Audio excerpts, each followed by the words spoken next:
안녕하세요. 저는 전남 고흥에서 청년 농부라 불리는 농사 지으며 살고 있는 32살 남성입니다.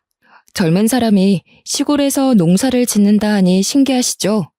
저도 서울에서 사회생활도 해보았지만 결국 이 일이 제 평생 업인 것 같더라고요. 약간의 방황을 하고 아버지께 본격적으로 농업에 대해 배우게 된 건 5년이 채 안 되네요. 아직 농부로서 서툰 점이 많지만 열심히 배워가고 있답니다. 사실 저는 3년 전에 파혼을 경험했는데요. 인터넷이나 TV로만 보던 일이 저에게도 일어날 줄은 꿈에도 몰랐습니다. 할머니가 해주신 말씀을 무시하고 그때 결혼을 강행했더라면 저는 아마 이 세상 사람이 아니었을지도 모르죠. 그 사건으로 인해 사람을 사귀는 것에 대한 트라우마가 생겼는데요. 사람을 만나면 이 사람은 나를 배신하지 않을 것인지, 위험한 사람은 아닌지 조금 더 신중하게 생각하는 버릇이 생겼거든요. 파혼한 지 얼마 안 되었을 땐 사람 자체가 무서웠습니다. 농사를 짓다 보니 몸도 피곤하고 잡생각이 많이 사라져 지금에서야 웃으며 이야기할 수 있게 됐네요. 그래서 용기 내어 여러분에게도 제 사연을 들려드리고자 이렇게 글을 쓰게 되었죠. 그럼 지금부터 제 기막힌 파혼 사연 시작하겠습니다. 저는 어려서 일찍 어머니가 돌아가셨는데요. 그래서 할아버지와 할머니 손에서 자랐죠. 아버지는 할아버지, 큰아버지와 함께 농사를 크게 짓고 계시는데요. 남들은 저희 집을 분홍 집안이라고 말하더군요. 그도 그럴 것이 쌀농사만 몇만 평이라 늘 작업해 주시는 분들이 항상 여럿 계세요. 과수원을 함께 운영하시며 배추, 당근, 비트 등 우리가 생활에서 접할 수 있는 야채들은 거의 다 유기농으로 직접 재배하시고요. 할머니와 큰어머니는 작은 김치 공장을 운영 중이세요. 말이 공장이지 손수 기른 야채로 직접 장아찌나 김치를 담그셔서 판매하시는 일을 하시는 거고요. 할머니가 손맛이 좋으신 덕분에 주변 지인에게 재료값만 받고 판매를 하시던 것이 시내에 있는 마트나 식당에도 납품할 정도로 규모가 조금 커졌거든요. 할머니, 큰어머니 두 분이서 하시기엔 벅차서 동네 할머니들과 소소하게 일하고 계세요. 아버지도 정성껏 기르신 농작물을 원래는 시장이나 마트, 식품업체 등의 재료음을 주로 하셨습니다. 제가 농업 기술을 전수받고 아버지의 뒤를 잇기로 결심한 이후부터는 온라인으로 판매도 하게 됐죠. 처음엔 한 달에 40만 원 정도의 미비한 수준이었지만 홍보를 열심히 한 덕분일까요? 3년여 시간이 지난 지금은 많이 유명해졌고 온라인 판매만으로 연매출 5억을 넘었습니다. 사실 원래 저는 농사일에 대한 꿈이 없었어요.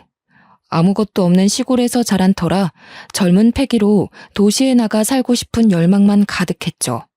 그저 저에게 고향은 답답한 도시였을 뿐이었습니다.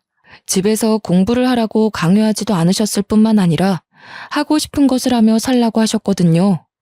저도 공부 욕심이 있던 건 아니었기에 고등학교를 졸업하자마자 무작정 서울로 올라왔어요. 아무 생각 없이 대책도 없이 올라온 터라 당장 생활부터 걱정해야 했죠. 집에서 가족들이 해주는 따뜻한 밥을 먹으며 살다가 혼자 모든 것을 해결하려니 어려운 것 투성이었고요.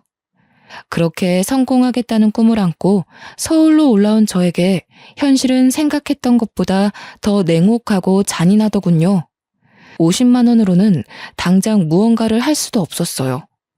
그렇게 막노동부터 편의점 아르바이트, 식당 서빙 등 안 해본 일이 없었죠. 찜질방, PC방을 전전하기도 하고 공중 화장실에서 씻으며 노숙을 해보기도 하고 식사나 숙식이 제공되는 공장에서 밤낮 없이 일을 하기도 했고요. 어렵사리 방 한 칸 얻을 돈을 모았고 발품을 직접 팔며 저렴한 가격에 옥탑방을 하나 얻을 수 있었습니다. 앞으로는 더 잘 살리라 마음을 다잡았고 그저 저의 목표는 오로지 돈을 많이 버는 것이었어요. 저는 투잡으로 아르바이트를 했었는데요. 낮에는 편의점, 야간에는 시급이 센 술집 아르바이트를 하며 지냈어요. 그렇게 일하면 도대체 잠은 언제 자? 언제 쉬어? 안 피곤해? 라고 물어보시는 분들이 많으신데요. 사실 편의점이 낮 시간에는 그렇게 바쁘지 않아요. 더군다나 새벽에서 오전 파트타임이라 일하는 시간이 그리 길지도 않고요. 술집 아르바이트가 새벽 2시 정도에 끝나고 편의점 알바를 6시간 정도 하고 마무리를 하면 대충 오전 9시 정도인데요. 출근이 오후 5시니까 나머지 비는 시간에 볼일을 보거나 휴식을 취합니다. 편의점에서 일을 하는 시간에도 손님이 거의 없기 때문에 쪽잠을 잘 수도 있죠. 이렇게 일하고 270 정도 급여를 받았어요. 월세 내고 통신요금, 교통비 등 생활비에 보태면 남는 돈은 무조건 저축합니다. 따로 재테크에 대한 정보를 몰랐던 저는 무조건 통장에 넣었습니다. 그래도 혼자 살아서 크게 들어가는 돈도 없었고 일을 시작한 반년 정도 되는 기간 동안 800만 원을 모았어요. 어느 정도 자리를 잡은 뒤에야 돈을 모으는 재미도 알게 되었죠. 이것저것 가리지 않고 아르바이트를 하다 보니 알고 지내는 친구들도 여럿 있었어요. 그런데 술집에서 서빙을 하며 친해진 친구가 한 명 있었는데 저랑 마음이 참 잘 맞더라고요. 그 친구와 저는 타향살이를 한다는 공통점이 있어서 사장님한테 잔소리를 크게 듣거나 대실수를 저지른 날이면 울적한 마음을 꼭 이 친구와 만나서 회포를 풀기도 했답니다. 알고 지낸 시간은 짧지만 그렇게 서로 의지하며 지내다 보니 그 친구와 저는 서로의 비밀을 털어놓을 정도로 친해졌습니다. 어느 날은 제가 주문 실수를 크게 하고 서빙을 하다가 음식을 다 쏟는 큰 실수를 해서 사장님께 호되게 잔소리를 들었던 날이었죠.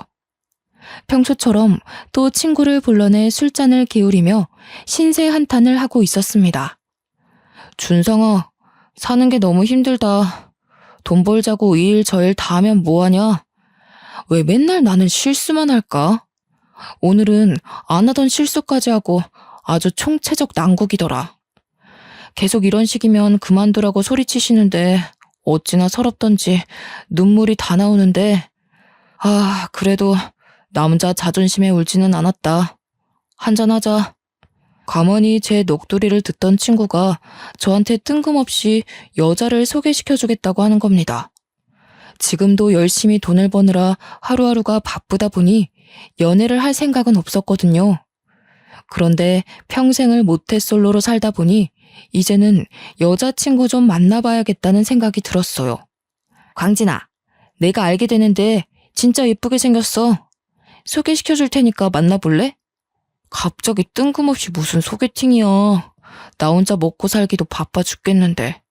그리고 나 영장 날아왔더라. 나 가을에 입대해야 해. 굳이 미루다가 갈 필요는 없어서 사장님한테 말하고 입대 전까지만 일하려고. 영장이 벌써 나왔냐? 난 아직 안 나왔던데. 야, 그래도 원래 군대 가기 전에 여자친구 만들어 놓고 가는 거야. 다들 그런다더라. 일말상초? 뭐 일병이나 상병 달고 헤어진다는 소리도 있는데 요즘엔 그거 다 헛소리야. 그래도 하루 이틀도 아니고 2년을 기다려야 되잖아. 군대 가기 전에 여자친구 만드는 건 정말 비양심적인 것 같은데? 기다려야 하는 사람 입장 생각해보면 정말 못할 짓이야 그건. 야, 그래도 한 번만 만나봐라. 정말 놓치기 아깝다니까. 너 언제까지 모태솔로 소리 들으면서 살래? 이제 그만 솔로 탈출할 때도 되지 않았냐? 만나서 밥을 먹던 커피를 마시던 상관 안 할 테니까 일단 한번 만나보라고. 제가 모태솔로라고 언급했듯 사실 저는 여자를 만날 기회조차 없던 사람이었습니다. 제 고향은 귀농과 기촌을 하러 오는 곳이지 젊은 사람이 살만한 동네는 아니었거든요. 근처에 농과 밭밖에 없었고 편의점도 차로 30분은 가야 했기 때문이죠. 심지어 제가 다니던 중고등학교는 전교생이 30명 정도에 불과했고 그중 여학생은 단 4명 뿐이었습니다. 이러니 제가 여자친구를 만들려고 해도 이성과의 연애는 꿈도 못 꿀 환경이었던 거죠. 아무튼 친구가 도통 사정을 하는 바람에 등살에 떠밀려 결국 소개팅 자리에 나갔습니다. 가볍게 커피나 한잔하고 나오자 생각으로 약속한 장소에 나갔어요. 15분 정도 먼저 와서 기다리고 있는데 제 시간에 맞춰 오더라고요. 제 앞에 앉아있던 그 여자의 첫인상은 한마디로 표현하자면 곧 쓰러질 것 같은 갈대였어요. 가녀린 몸에 서글서글한 인상, 조용조용하면서도 나긋한 목소리를 가진 그 여자는 어딜 가나 인기 있을 훈녀 스타일이었죠. 누구나 좋아할 법한 귀엽고 동글동글한 외모의 말투까지. 이성에 관심이 없던 제가 아마 그때 눈이 떠지기 시작했나 봅니다. 어색한 순간도 잠시, 분위기는 금세 무르익어 늦은 시간까지 술도 한잔하며 재밌게 놀았습니다. 집에 데려다주며 다음을 기약하면서 서로 번호를 교환했고요.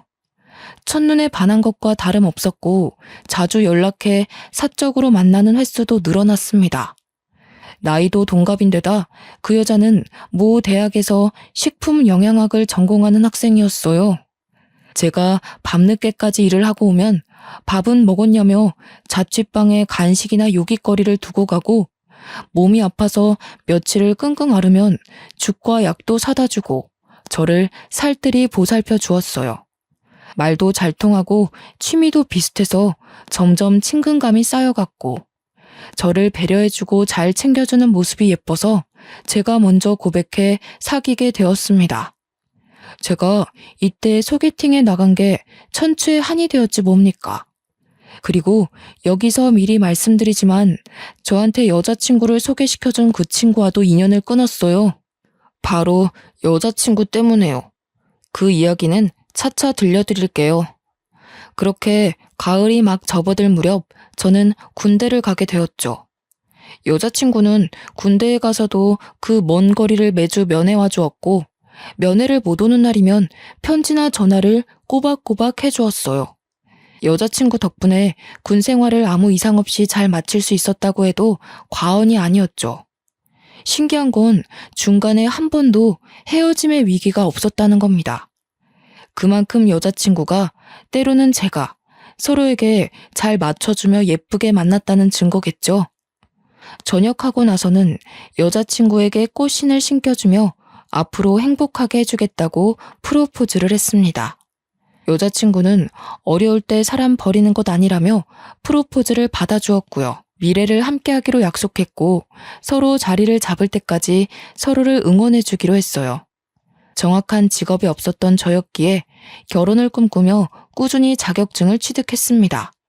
여자친구의 추천으로 식품유통관리사, 식품위생관리사 자격증을 취득했는데요. 그 덕분에 중소기업에 취직도 했어요.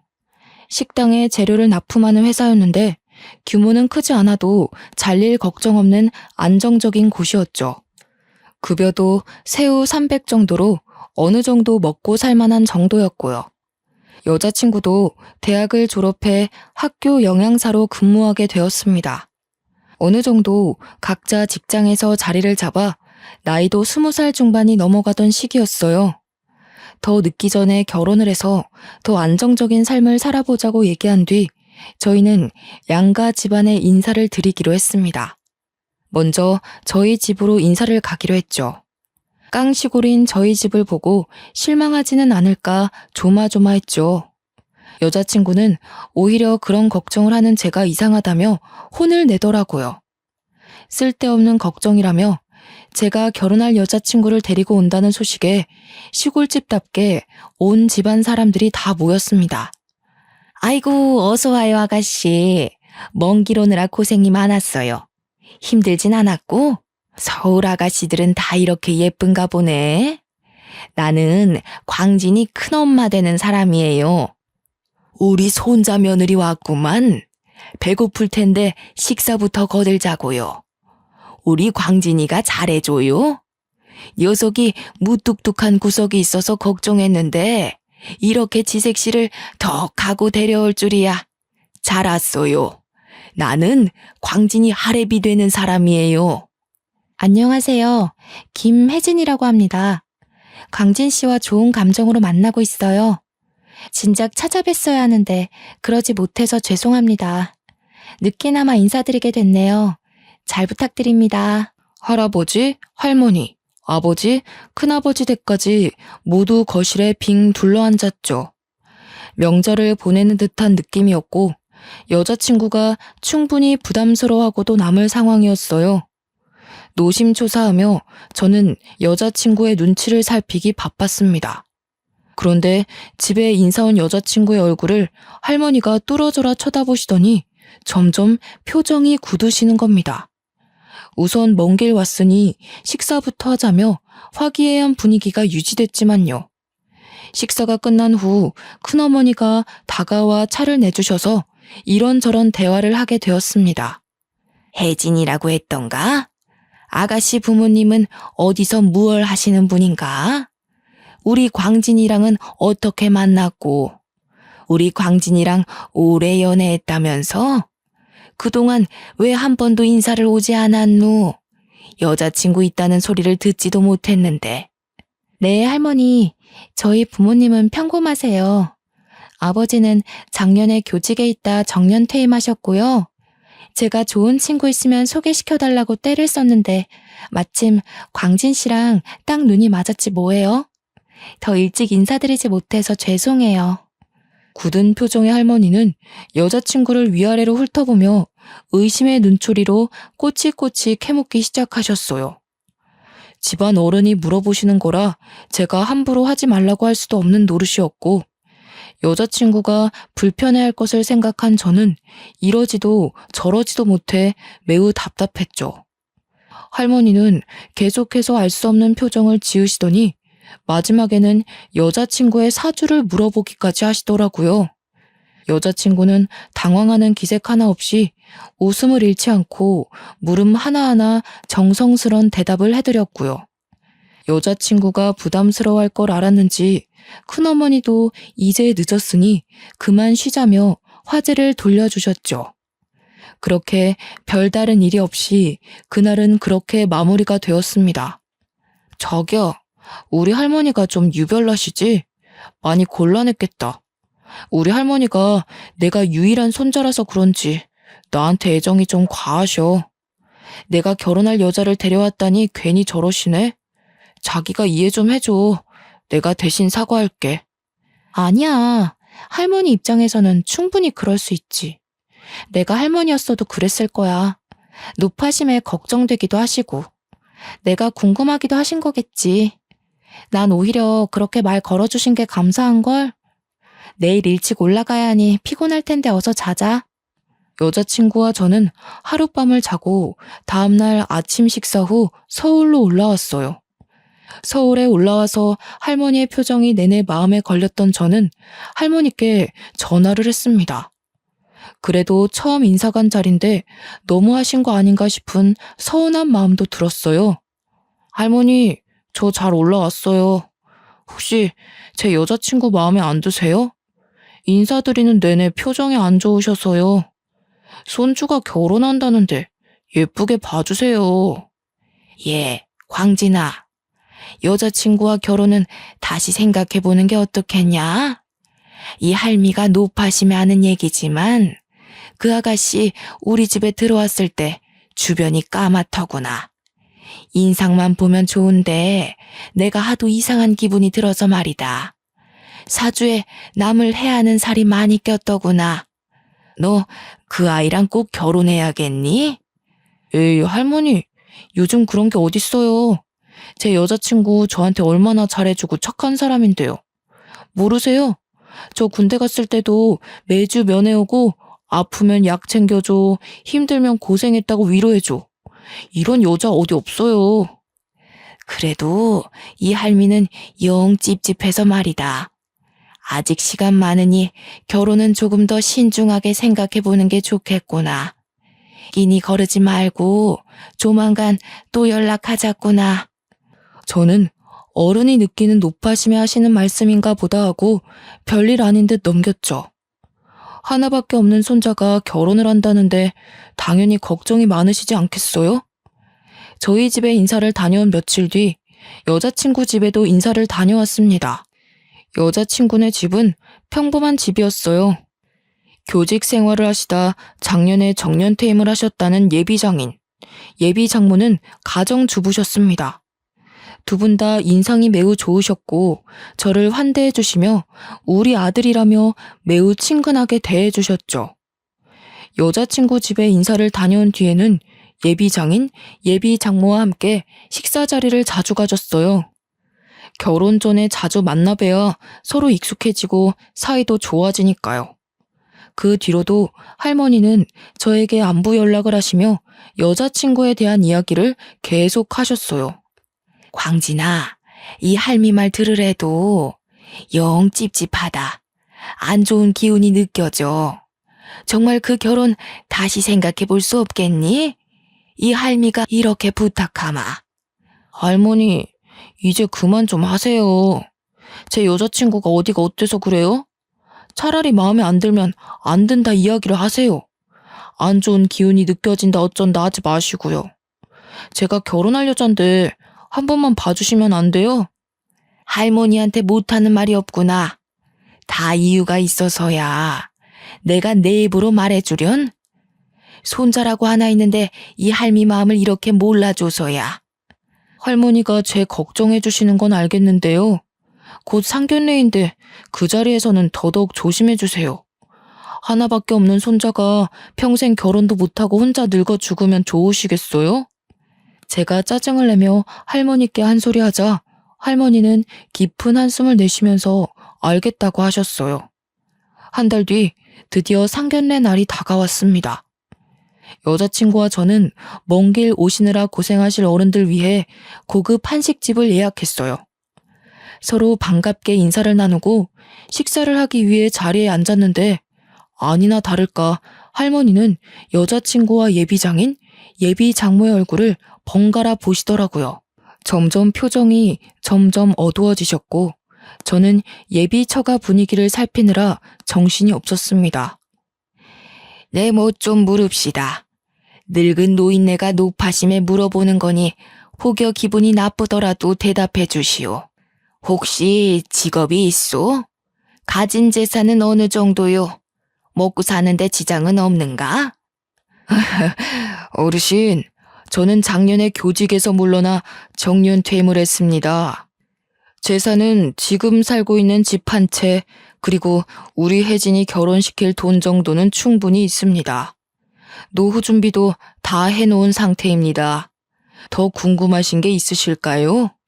이번엔 안 싸돈에게 묻겠소. 딸내미 낳을 때 무슨 기분이었는가? 우리 광진이가 어디가 마음에 들어서 금지옥엽 키운 딸을 시집 보내누? 우리 아들, 아니 사위야 말할 것도 없죠. 저희가 그렇게 따지는 것도 아니고요. 혜진이 낳을 땐 세상을 다 가진 기분이었습니다. 그래도 이렇게 예쁘게 자라서 결혼을 한다니 얼마나 아쉬운지 모르겠습니다. 우리 혜진이 예쁘게 봐주세요, 어르신. 네, 이번에 실례 좀 하겠구만. 두 사람 다 사주가 어찌 돼요? 내 사주를 조금 볼 줄 아는데 한번 봐드리고 광진이 통해 연락 넣어드리리다. 초반에 조금 무례하다 싶은 질문에도 예비 장인 장모님은 정성껏 답변을 해주셨죠. 저는 여자친구와 할머니의 눈치를 번갈아가며 보느라 식은땀이 나서 죽는 줄 알았습니다. 대체적으로 분위기는 화기애애한 편이었어요. 할머니만 고개를 갸우뚱하시며 표정이 어두우실 뿐이었죠. 식사가 어느 정도 마무리될 무렵이었어요. 할머니가 자리에서 일어나시더니 갑자기 답답하시다며 화장실에 다녀오신다고 밖으로 나가셨죠. 그런데 할머니가 20분, 30분이 지나도 오시지 않는 겁니다. 혹여나 방을 잘못 찾으시나 무슨 일이 있으신가 하고 걱정되는 마음에 밖으로 할머니를 찾아 나섰죠. 할머니를 찾아 한참을 돌아다니는데 식당 마당에 다다르자 마당 안에 하늘이 보이는 작은 팔각정에 앉아서 가슴을 두들기고 계신 게 아니겠어요? 할머니, 여기 계셨어요? 어디가 많이 안 좋으세요? 자리가 많이 불편하세요? 오랫동안 자리 비우시기에 무슨 일 생긴 줄 알고 얼마나 놀랬는데요. 같이 들어가요. 걱정되는 마음에 할머니의 등을 쓸어내리며 말을 건네는데 갑자기 몸을 부르르 떠시며 앙칼진 젊은 여자의 목소리로 저에게 소리를 치시는 겁니다. 저를 아주 무섭게 노려보시면서요. 광진이 너 정신 안 차릴래? 너그 할머니가 손주 녀석이 좋다 하니까 내가 애써 억누르며 참고 있는데 안쓰러워서 그냥 가만히 두고 볼 수 있어야지. 괜히 여러 사람 힘들게 하지 말고 네 할미가 하는 말 잘 들어. 네? 할머니 왜 이러세요? 정신 좀 차려보세요, 할머니. 왜? 내 목소리가 할머니 목소리가 아니라 이상해? 내가 너그 할미랑 함께한 세월이 언젠데 나이 들고 힘들어 하기에 편히 쉬라고 떠났더니만 다시 날 찾아오게 해? 누가 날 불렀나 했더니 예끼, 네 녀석이었어. 할머니는 원래 중저음의 차분하신 어조였습니다. 그런데 전혀 다른 목소리로 저에게 삿대질을 하며 말씀을 하시는데 조금 무섭더라고요. 시시각각 변하는 표정들 하며 생전 처음 듣는 사람의 목소리로 잔뜩 화가 난 채로 말씀하시는데 소름이 돋아 그 자리에 그대로 굳어 아무것도 할 수 없었죠. 네 옆에 붙어있는 그 여자의 말이야. 걔 아주 내가 데려가고 싶을 정도로 탐나는 애야. 기가 아주 세던데? 너 계속 그 여자랑 붙어있으면 금방 죽을 거야.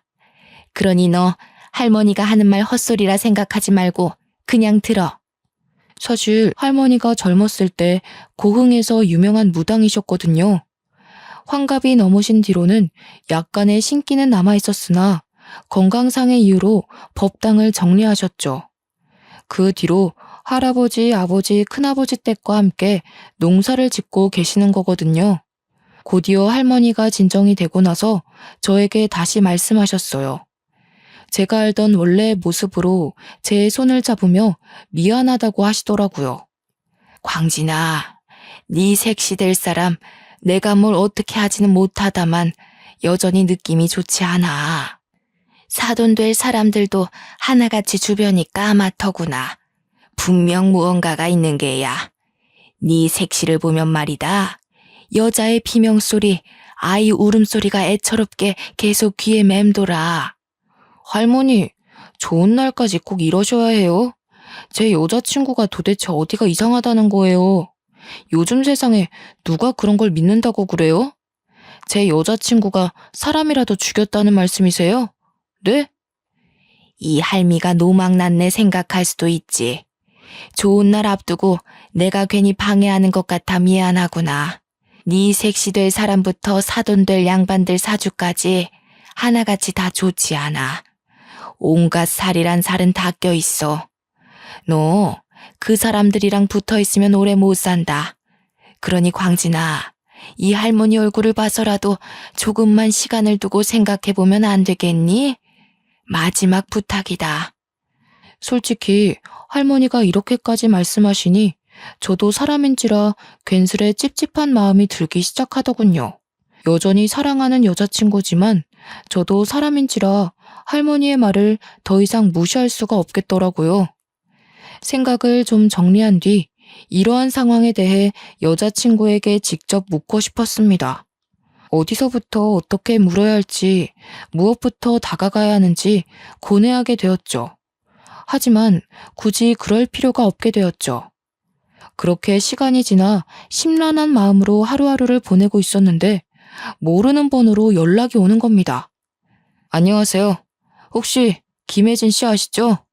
저는 박문규라고 합니다. 그 여자에 대해 말씀드릴 게 있어요. 불쑥 연락드려 정말 죄송하지만 만나서 제 이야기를 꼭 들어주셨으면 좋겠습니다. 제가 댁이 계신 곳으로 찾아가죠. 혜진이요? 혜진이를 어떻게 알죠? 그럼 오늘 6시에 행복동 삼거리에 있는 카페에서 만나기로 하죠. 퇴근하고 바로 가겠습니다. 퇴근 후 부랴부랴 만나기로 한 장소에 갔습니다. 행색이 초라하고 어딘가 아파 보이는 남자가 앉아 있었죠. 그 남자가 저한테 해주는 말이 아주 가관이었습니다. 조금 충격적이기도 했고요. 저는 3년 전에 혜진이와 만났던 사람입니다. 그때 저는 결혼한 유부남이었죠. 제가 무슨 생각이었는지 술집에서 만난 혜진이와 불륜관계가 됐어요. 당시 와이프가 임신 6개월이었는데 불륜 사실을 알고 혜진이를 몇 번 찾아갔더라고요. 그래서 지금 이 이야기를 나한테 하는 이유가 뭡니까? 혜진이 나랑 결혼할 사람입니다. 이제와 다른 사람이랑 결혼한다니 미련이라도 남은 겁니까? 차라리 미련이면 좋겠죠. 아무튼 제 와이프는 혜진이한테 만나지 말아달라는 부탁을 했더군요. 그런 와중에 길거리에서 실랑이가 있었고요. 그리고는 아내가 세상을 떠났습니다. 뱃속에 품은 아이와 함께요. 그 말이 사실인가요? 혜진이가 그랬을 리가 없어요. 당신 뭔가 잘못 알고 있는 것 같거든요. 이런다고 다시 옛사랑한테 돌아와라 이겁니까? 내가 보기엔 당신 제정신 아닌 것 같아요, 지금. 절대 그럴 일 없습니다. 그때 그렇게 아내가 죽고 나서 혜진이가 잠수를 타더군요. 우연찮게 연락이 닿아 만나서 이야기 좀 하자 했더니 대뜸 자신은 책임이 없다며 연락을 끊어버리더라고요. 그렇게 모든 게 끝나고 나서야 알게 됐습니다. 그 여자의 실체를요. 그 남자가 말하길 알고 보니 여자친구는 부모님도 없는 고아로 보육원에서 자랐다고 하는 겁니다. 대학생도 아니었고 식품 공장에서 일하는 시간제 아르바이트생이었다고요. 집, 부모님, 직업 하나같이 모든 것이 거짓이었고 심지어 사기 전과도 있었다는 게 아니겠어요? 아마 제가 만났던 예비 장인 장모는 돈으로 고용한 사람이라더군요. 자신도 아내와 아이가 떠나고 난 뒤 흥신소를 통해 여자친구에 대해 알아본 결과라고 했죠. 여자친구를 그대로 둘 수 없어 이야기라도 나눠보려고 주변을 맴돌며 기회를 엿보는데 행복해하는 저를 보며 죄책감이 들었다는 거예요. 근데 그 행복이 진심이 아니라는 것을 알고 있는 이 남자는 저에게 여자친구에 대한 사실을 알려줘야겠다고 결심을 했답니다. 그 남자가 보여준 몇 장의 사진과 통화 녹음 파일을 보며 저는 너무 기가 막힌 사실에 손과 발이 덜덜 떨리기 시작했어요. 머릿속이 하얘지더라고요. 좋은 날 앞두고 괜히 이런 말을 해서 미안하게 됐습니다. 더 이상 저 같은 피해자가 나오지 않기를 바랄 뿐입니다. 혜진이, 아니, 그 여자 절대 믿지 마시고 조심하세요. 제가 해드릴 수 있는 이야기는 여기까지네요. 만나주셔서 감사합니다. 저는 그 남자의 말을 듣고 한동안 생각에 잠겼습니다. 어떻게 하면 사람이 그럴 수 있나? 무슨 생각으로 그런 삶을 사나 하고요. 제가 직접 두 눈으로 확인해봐야겠다고 결심이 섰습니다. 그래서 여자친구를 미행하기로 했어요. 그런데 일을 한다던 여자친구는 어느 날은 집에서 틀어박혀 나오지도 않다가 또 어느 날은 밤늦게 들어오거나 생활 패턴이 너무 자주 바뀌는 겁니다. 집에서만 무작정 기다릴 수는 없겠다 싶어 여자친구가 근무한다는 학교에 갔어요. 남녀공학 고등학교였는데 일부러 경비실에 문의를 했죠. 저 실례합니다.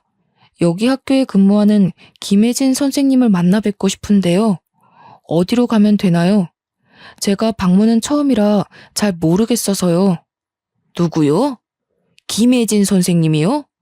잠시만 기다려보세요. 이 학교에 김혜진이라는 사람은 없는데요. 몇 학년 담임이세요? 영양사로 근무하고 있다고 들었습니다. 근처에 볼 일이 있어서 왔다가 생각난 김에 한번 뵙고 가려고 들렸는데요. 안 계신가요? 여기는 그런 사람 없는데요. 잘못 찾아오신 것 같습니다. 안녕히 가세요. 제가 잘못 찾아왔나 보네요. 옆 학교였나 봅니다. 괜히 제가 번거롭게 해드렸네요. 수고하세요. 여자친구가 근무하는 학교에 왔는데 여자친구가 없다니. 이게 무슨 경우인가요? 여자친구가 저에게 거짓말을 하고 있다는 거, 뭔가 숨기고 있다는 건 확실해졌습니다. 다음 날 오전 근무를 마치고 퇴근을 하면서 여자친구에게 연락을 했어요. 점심 식사 같이 할 수 있냐고 말이죠. 물론 떠보기 위함이었죠. 아니나 다를까 점심시간에는 여유가 없다며 저녁에 보자는 말을 했고 저는 알겠다 대답했습니다. 정확한 물증을 어떻게든 잡아야 했기에 여자친구의 비위를 맞춰주며 즐거운 시간을 보내는 척 했어요. 밤늦은 시간이 되었고 오늘은 혼자 들어가겠다는 여자친구의 말에 데려다 주지 못해서 아쉽다는 뉘앙스를 풍겼습니다. 여자친구를 보내고 뒤에서 몰래 미행을 시작했어요. 여자친구는 택시를 타고 15분 거리에 있는 유흥가로 가더라고요. 밤늦은 시간에 이런 곳을 왜 가나 하고 몰래 뒤를 쫓아가는데 한 모텔로 들어가는 겁니다. 하도 수상해서 미친 척하고 그 앞 편의점에서 끼니를 때우며 여자친구가 나올 때까지 기다렸어요. 새벽녘이 되어서야 밖으로 나왔는데 여자친구 옆에 제 친구가 함께 있는 겁니다. 정말 그렇게 애틋하고 다정할 수가 없었습니다. 서로의 눈에서 꿀이 뚝뚝 떨어지더군요. 저는 당장이라도 쫓아가 두 놈들을 잡아 족치고 싶었지만 증거 수집을 하기 위해 몰래 사진을 찍었습니다. 이미 여자친구에 대한 믿음이 없어져 버렸죠. 결혼을 앞둔 예비 신부가 외간 남자와 모텔을 드나든다. 근데 그 남자가 저와 절친한 친구다. 그리고 저와 만났던 그 남자까지. 이제야 모든 퍼즐이 맞춰지는 듯 했습니다. 머리를 망치로 한 대 맞은 듯한 기분이었지만 저 혼자만으로는 충분한 증거 수집이 어려웠어요. 300만 원이라는 거금을 들여 흥신소에 의뢰를 했습니다. 좀 더 확실해야 했거든요. 얼마 지나지 않아 흥신소 직원으로부터 여러 사진들이 전송되더군요. 역시 돈을 들인 공이 있었습니다. 몰래 따라다니느라 여간 힘들 게 아니었습니다. 그 사람들 얼마나 조직적으로 움직이는지 솔직히 조금 힘들었어요. 대충 사이즈만 봐도 그 남자랑 여자 연인, 그리고 고객님이 말씀하신 여자 부모라는 사람들, 이 업계에선 유명한 사람들이에요. 돈 받고 부모 대행해주는 사람들로요. 뒷조사해달라고 의뢰 많이 들어오면 저 사람들 몇 번씩 본 직원들이 한둘이 아니거든요. 정말 고생하셨습니다. 합법이 아니란 건 알지만 제 사정상 어쩔 수 없었네요. 감사합니다. 무슨 일인지는 모르겠지만 사람 사는 게 다 거기서 거기 아니겠어요? 나도 전과가 있는 사람이지만 뭐 눈에 뭐만 보인다고 저 사람들 보통 사람들이 아니던데요. 분위기로 보나 조직적으로 움직이는 행동으로 보나 이상한 것 투성입니다. 흥신소 직원으로부터 받은 사진들을 보아하니 여자친구와 친구뿐 아니라 예비 장인 장모의 모습까지 담겨 있더라고요. 허름한 술집에 모여서 다 같이 무언가 이야기를 하고 있는 듯한 사진. 알고 보니 제 친구도 작정하고 저를 속인 한통속이더군요. 제가 속 얘기도 하고 지낸다고 했죠. 타향살이를 하며 친해진 사람이었기에 많은 위로가 돼서 집안 이야기를 몇 번 했던 게 화근인가 봅니다. 저처럼 돈을 벌고 싶은 생각이 많은 꿈 많은 친구라고 생각했는데 큰 오산이었네요. 저는 여자친구와 예비처가, 아니 그 사람들을 도저히 가만둘 수 없었어요. 예정대로라면 내년 봄 결혼식을 올리고 행복한 생활을 시작했어야 하지만 저는 사랑이라는 핑계로 저와 제 가족을 기만하려 했던 여자친구와 그 일당에게 복수하기로 결심했어요. 그러고는 곧장 이 사실을 할머니를 비롯한 가족 모두에게 알렸습니다. 그러게 이 할미가 뭐라 그랬냐? 내가 이상하다고 했지? 너 이 할미 말 안 들었다가 골로 갈 뻔했네. 아이고 우리 손자 살려주셔서 감사합니다. 어쩜 인두껍을 쓰고 그런 짓들을 하다니 내 이것들을 그냥. 할머니 우선 진정하세요. 저한테 다 계획이 있어요. 며칠 뒤 아버지 생신이잖아요. 아버지한텐 죄송하지만 그날을 핑계 삼아 여자친구를 시궁창에 빠뜨릴 거예요. 그런 줄 알고 계세요. 모두들 어떻게 그럴 수 있냐며 당장이라도 서울로 쫓아오실 기세였지만 아버지의 생신을 핑계로 여자친구를 데리고 내려가겠다 했어요. 그 자리에서 여자친구의 민낯을 드러내고 아주 짓밟아줄 계획이었거든요. 결혼 전에 땅 일부를 정리해 결혼 선물로 주신다는 핑계로 여자친구의 속셈을 파악해 좀 더 정확한 명분을 만들기 위한 하나의 계략이었습니다. 며칠 뒤 여자친구와 함께 고향에 데려가 가족들과 정신없는 하루를 보냈어요. 가족들이 잘 도와주어 생각보다 순조롭게 일이 진행되고 있었습니다. 저녁을 먹고 차를 한잔하며 아버지와 할머니가 여자친구를 불러 땅 이야기를 하셨어요. 여자친구는 땅이라는 말에 화색이 돌더니 이런 큰 선물 안 주셔도 된다며 감사하다며 잘 살겠다고 아양을 떨더라고요. 그러고는 자기 전 밖에서 예비 장모와 통화를 좀 하고 오겠다는 여자친구의 뒤를 몰래 밟았죠. 이거다 싶어 몰래 숨어 녹음을 시작하는데 아니나 다를까 여자친구의 검은 속내가 드러나더라고요. 그 대화를 엿듣는 중에도 옆에 있는 짱돌이라도 주워 던져버리고 싶은 걸 간신히 참았습니다. 제 친구, 아니 그 자식과 통화를 하는 것 같더라고요. 이제 됐어. 나한테 땅을 준다네? 농사 짓는 집이라고 해서 얼마나 땅이 큰가 했더니 몇천 평 수준이 아니던데? 여기 관광지 개발 예정 구역이라 돈도 어마어마해. 몇십만 평이라니까? 결혼해서 잘만 구슬리면 이거 다 내 거 되겠는데? 그러니까 이 사람은 느낌이 좋다고 했잖아. 역시 자기는 사람 보는 눈썰미가 있다니까? 맨날 학교 출근하는 척 얼마나 고생했게. 이제 이 돈으로 잘 먹고 잘 사는 일만 남았어. 적당한 시기에 이혼하면 되지. 요즘 이혼이 흠인가? 난 돈만 있으면 돼. 말도 마. 완전 호구가 따로 없어. 몇 년을 공들였는데 드디어 빛을 발하는구나. 나중에 들켜도 할 말 없는 거지 뭐. 내가 몇 년을 지 뒷바라지를 해줬는데 쉽게 못 내칠걸? 우리가 오랜 시간 공들인 만큼 이제 나도 팔자 한번 펴보자. 이 땅들이 다 얼마야? 막상 제 귀로 직접 들으니 화가 나기보단 비참해지더라고요.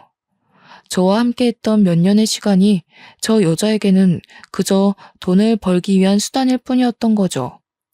속마음을 이야기하며 우정을 나누었던 그 친구. 몇 년이라는 시간을 함께하며 미래를 약속했던 사랑하는 사람. 그 모두를 한순간에 잃자니 가슴이 찢어질 것 같더라고요. 참 야속하지 않나요? 마음의 상처가 이런 건가 싶더라고요. 여자친구가 하는 말을 전부 녹음했습니다. 사진도 몇 장 찍어두고 저에게 찾아왔던 남자에게 받은 증거들을 모아 바로 경찰에 신고했어요. 아버지가 친하게 지내는 파출 소장님께도 미리 말씀드리니 그런 억울한 일이 있냐며 당연히 저를 도와주어야 한다며 협조해 주시기로 하셨거든요. 아침이 되자 여자친구를 데려가기 위해 경찰들이 들이닥쳤어요. 여자친구는 이게 무슨 일이냐며 아무것도 모르는 척 하더라고요. 경찰에 신고하며 알게 된 건 여자친구가 사기 혐의로 지명수배까지 내려진 사람이었다는 겁니다. 김혜진 씨, 당신을 사기 및 살인미수 혐의로 긴급 체포합니다. 당신은 묵비권을 행사할 수 있고 당신에게 불리한 진술을 하지 않을 권리가 있으며 변호사를 선임할 권리가 있습니다. 가시죠. 그동안 내 여자친구 행색하느라 고생했어. 언제까지 나를 속이려고 했었니? 뻔뻔함도 정도 것이지. 너와 내 사이는 여기까지야. 앞으로는 감옥에서 행복하게 잘 살기 바래. 뭐? 네가 어떻게 나한테 이래? 그리고 내가 무슨 잘못을 저질렀다고 이러는 거야. 이럴 수는 없어. 이거 나. 자꾸 이러시면 업무 방해죄 추가됩니다. 증거도 있어서 어디로 빠져나갈 생각일랑 하지 마세요. 얌전히 따라오시죠. 벌 받을 짓을 했으면 마땅한 벌을 받아야지. 아이고야, 천지신명님 감사합니다. 제 명대로 못 살고 죽었을 우리 손자 살려주셔서 감사합니다. 이제야 마음이 놓이는구나. 할머니는 다리에 힘이 풀리셨는지 그대로 땅에 주저앉으셨습니다. 여자친구는 처량한 모습으로 경찰에 연행되었고 이후 제가 제출한 증거들이 도움이 되어 여자친구는 징역 5년을 구형받고 구치소에 수감되었죠. 예비처가 역할을 했던 사람들과 친구는 여자친구의 소식을 듣고는 도주를 했더라고요. 중간에 한번 친구에게 연락이 왔습니다. 그 와중에도 친구라고 들먹거리며 자신이 일부러 그런 게 아니니 봐달라며 어떻게든 혼자 살아보려 발버둥 치더라고요. 정말 꼴사나웠습니다. 광진아, 나 준상이. 얼굴 보고 이야기해야 하는데 전화로 말해서 미안하다. 선처 좀 해주면 안 되겠냐? 나 이번에 빵에 들어가면 오래 머물러야 된단 말이야. 제발 한 번만 딱 눈 감아주면 안 되겠냐? 나도 시켜서 한 거란 말이야. 이게 다 그년 때문이라고. 너도 결국 돈 때문에 나 팔아서 장사하려 했던 거잖아. 어떻게 몇 년을 감쪽같이 속여? 그러면서 그렇게 아무렇지 않은 얼굴로 어떻게 날 마주했냐? 죄책감이란 게 있기는 했니? 네가 지은 죄값 알아서 잘 받아. 그리고 누가 네 친구냐? 이 범죄자 새끼가. 그렇게 그들은 전국을 떠돌며 도피 생활을 하더라고요. 하지만 우리나라 경찰 순발력 하나는 좋지 않습니까? 저에게 걸려온 저 전화 한 통으로 그들의 도피 생활은 그리 오래가지 않았습니다. 위치 추적으로 금방 들통이 나버렸거든요. 전라도 광주에 있는 모텔에 숨어 있다가 덜미가 잡혔다고 하더군요. 저한테 사기를 치려는 여자친구의 속셈을 모두 알고도 다 같이 공모하며 도와준 게 밝혀져 결국 그들도 사기 방조죄로 고소해 구치소 신세를 지게 됐죠. 다들 전과가 있는 사람들이었고 가중 처벌되어 오랫동안 구치소 생활을 하게 되었습니다. 그렇게 한바탕 소동이 지나가고 저는 서울에서의 생활을 모두 정리한 뒤 고향으로 내려오기로 했어요. 아버지께 농업기술을 전수받아 지금까지 농업인의 길을 걸어오고 있고요. 아직까지 그날의 충격이 남아있긴 하지만 일에 집중하며 떨쳐내려 노력하고 있습니다. 저는 할머니 덕분에 인생의 위기를 모면하게 됐는데요. 할머니께 모질게 말씀드린 부분에 대해 정중하게 사과드렸어요. 하마터면 할머니보다 먼저 하늘나라로 가 불효막심한 손자가 될 뻔했지만요. 할머니는 그저 우리 손자 무사하니 그걸로 됐다며 미안해하지 말라고 하실 뿐이셨죠. 처음에 고향으로 다시 내려왔을 땐 사랑에 눈이 멀어 집안이 풍비박산 날 뻔한 바보 천지에 불과했지만요. 지금은 농업인의 길을 걷고 있다고 자랑스럽게 말할 수 있어요. 정신이 반쯤 나간 상태였던지라 꽤 오랜 시간을 힘들게 보냈는데 할머니 덕분에 정신이 들어 그 뒤로 뭐라도 해야겠다 싶었습니다. 태어나서 지금까지 평생을 보고 자란 것이 농사였고 할아버지와 아버지께 조금만 배우면 잘할 수 있겠다 생각이 들었죠. 그래서 아버지의 뒤를 이어 농업인의 길을 걸으리라 다짐했어요. 또 실제로 해보니 재미도 있고 제가 키운 농작물이 자라는 걸 보고 있노라면 뿌듯하기도 하더라고요. 자식 키우는 느낌이 이런 느낌인가 봅니다. 앞으로 제 인생에 있어서 결혼은 없을 것 같네요. 물론 시간이 지나면 괜찮아져 좋은 인연이 나타나면 달라지겠지만 지금은 그저 현실에 만족하며 살고 싶네요. 돌다리도 두드려보고 건너라는 말이 있듯이 앞으로는 살아가는 데 있어서 조금 더 신중해 보려고요. 앞으로 살면서 여자를 그리고 사람을 보는 눈을 높여야겠습니다. 여러분 중에도 저 같은 경우가 또 있으실까요? 이런 일은 다시는 없었으면 좋겠습니다. 긴 글을 읽어주셔서 감사드립니다. 행복하세요.